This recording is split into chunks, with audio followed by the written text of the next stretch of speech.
Good afternoon guys, welcome sa aking channel.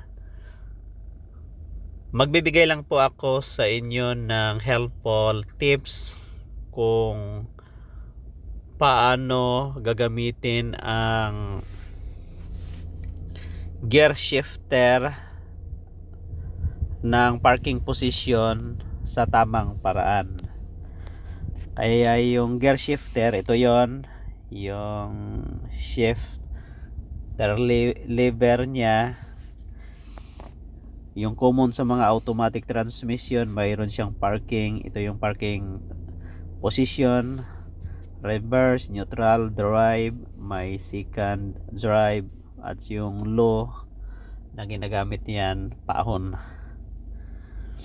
Ngayon ay bakit dapat tayong mag-ingat kapag ginagamit natin itong parking position. Halimbawa, kapag tayo ay naka-drive,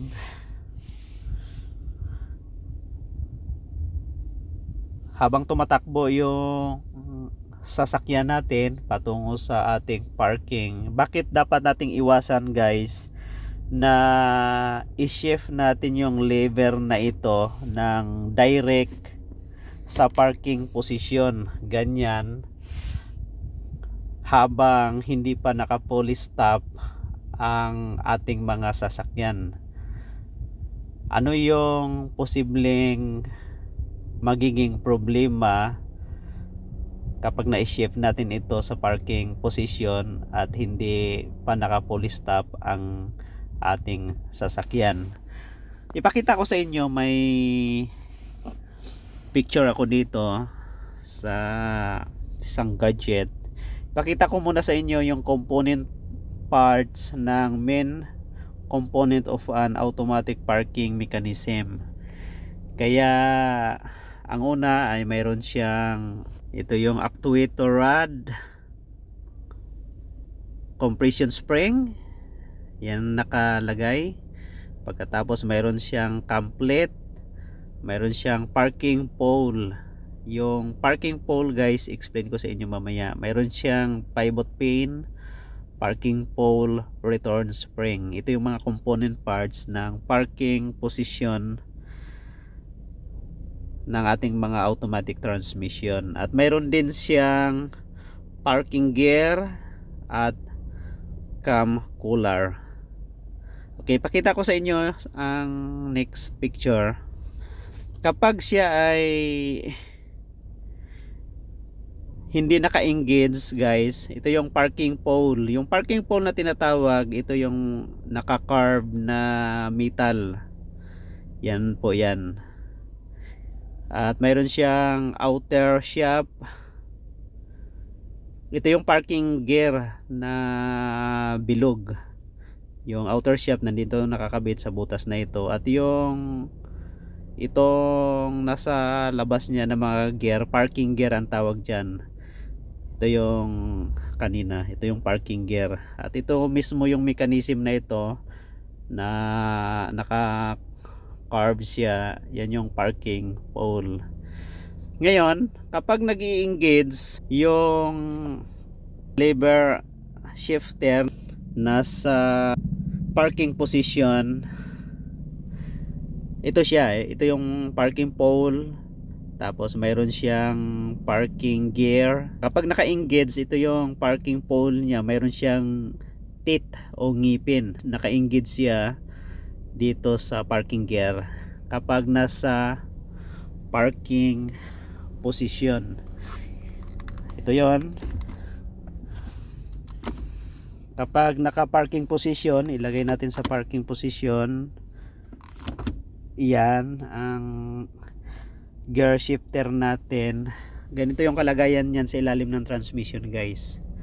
Yung teeth ng parking pole ay naka-engage doon sa parking gear. At kapag naka-release naman yung parking pole doon sa parking gear, ito yung kalagayan niya. Ang sabi diyan, transmission out of park. Pag naka-transmission in park, ganito naman siya. Kaya kanina bakit napakahalaga na dapat nating iwasan na ilagay natin kaagad sa parking position yung gear shifter kahit na hindi pa naka full stop yung ating mga sasakyan. Ano yung magiging problema kapag hindi pa naka full stop ang ating mga sasakyan pero nailagay na natin agad sa parking position? Naka-engage ka agad itong parking pole dito sa parking gear. Anong magiging problema? Ito yon, kung nakita ninyo yung kanyang parking pole, ito po yon, yung naka-curve na metal kanina, yan po yon. At ito naman yung mga gear na sa parking, ang tawag dyan ay parking gear. Itong parking pole, naka-engage siya ngayon sa parking gear dahil nasa parking position yung shifter gear natin o shift lever. Anong mangyayari kapag bigla nating na i-shift ito sa parking position pero hindi ka naka full stop yung ating mga sasakyan? Sa madaling salita, o tumatakbo pa lamang ito ay nailagay na natin sa parking position. Ang mangyayari guys, itong parking pole niya, itong mangyayari sa kanya. Kaya yan yung parking pole niya at ito yung naka-engage yung tape ng parking pole dito sa parking gear. At dahil hindi pa naka full stop na i-shift na agad ang shifter doon sa parking position, ito siya guys, naputol siya. Pwedeng maputol yung tape ng parking pole, mabali, at pwedeng yung small particle ay pupunta kaagad yan doon sa mga component parts ng transmission.